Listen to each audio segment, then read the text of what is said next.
बकासुर का वध कर दिया भगवान ने। ये कौन था बकासुर?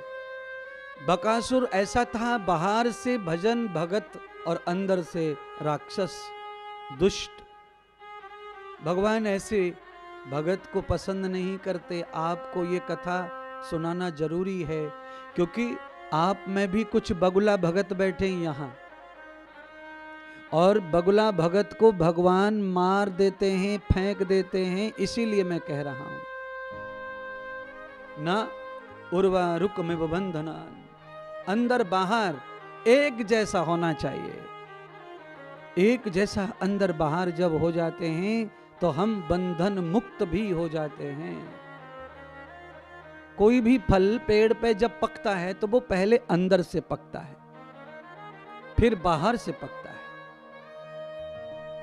आप किसी सब्जी को पकाएंगे, सब्जी को अग्नि में, तो पहले वो बाहर से पकती है, बाद में अंदर से पकती है। कभी कभी देखते होंगे आप सब्जी का, आलू का गटका, आलू का टुकड़ा चम्मच में लेके फोड़ो तो ऊपर से फूट जाता है, पर अंदर गांठ रहती है उसमें, क्योंकि कच्चा है। तो आप जब आर्टिफिशियल पकाते हैं तो बाहर से पहले पकेगा, अंदर बाद में।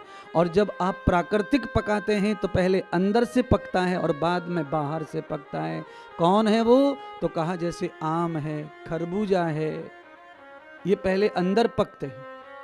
आम पकने के बाद भी बाहर से टाइट होता है। कई दिन पका हुआ आम घर में रखा जाए तो पिलपिला नहीं होता। खरबूजा अंदर से पक जाए तो बाहर से टाइट ही रहता है। और जब वो बाहर, दोनों आम और खरबूजे जब दोनों पकते हैं बाहर से, तो काटो तो बाहर का अंदर का रंग एक जैसा हो जाता है। ऐसे अंदर बाहर दोनों तरफ से जो एक जैसा है वो कौआ है। कौन है वो?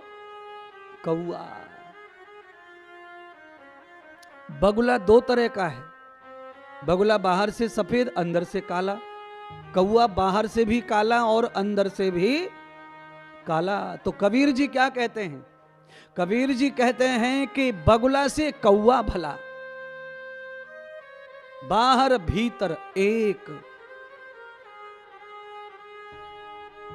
बगुला धोखेबाज होता है, कृष्ण कृष्ण करता है और सीधा जिंदी मछली को गटक जाता है। कमाल का बात भागवत में है, इसलिए भागवत जगत प्रसिद्ध हो चुकी है। क्यों भागवत जनता ज्यादा सुनती है? क्यों? क्योंकि इसमें सब तरह का ज्ञान स्पष्ट है, जीवन का, कर्म का, भक्ति का, वैराग्य का, मुक्ति का। सबके सबके संदेश है, सबके उपदेश है इसमें। सुखदेव राजा परीक्षित को कहते हैं, राजन आज भगवान ने बकासुर को मार दिया और उसकी यमुना प्रवाह कर दिया।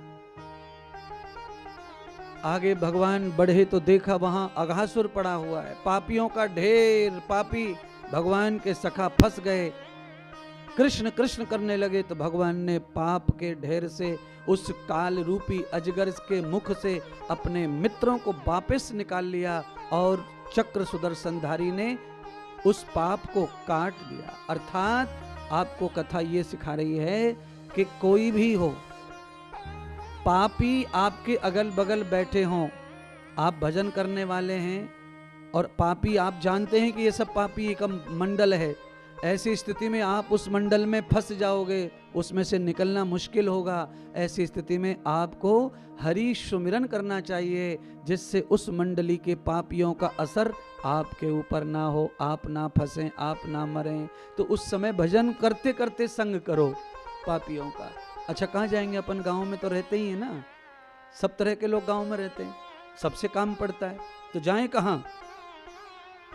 तो कहीं जा नहीं सकते। इसीलिए पापियों के पाप के साथ काम व्यवहार करते तो राम कृष्ण का सुमिरन करो, प्रभु सुमिरन करो। भगवान का सुमिरन करने से सखाओं को मुक्ति प्राप्त हो गई, अघासुर से प्राण बचे। बकरियों के झुंड में बकरा कामी बनकर बड़े बड़े लंबे सींग करके खड़ा, गुप्त बैठा, फाड़ दूंगा आज कृष्ण का पेट, आज मुझे कंस इनाम देगा। अब बोलो, कंस पर विश्वास है और कृष्ण को मारना है। ये कौन है? कामी जो लोग होते हैं वो धर्म को मारते हैं और अधर्मियों पे भरोसा करते हैं। कामी आदमी को वैश्या पे भरोसा होता है पर मां पे भरोसा नहीं होता। ये मैं कहना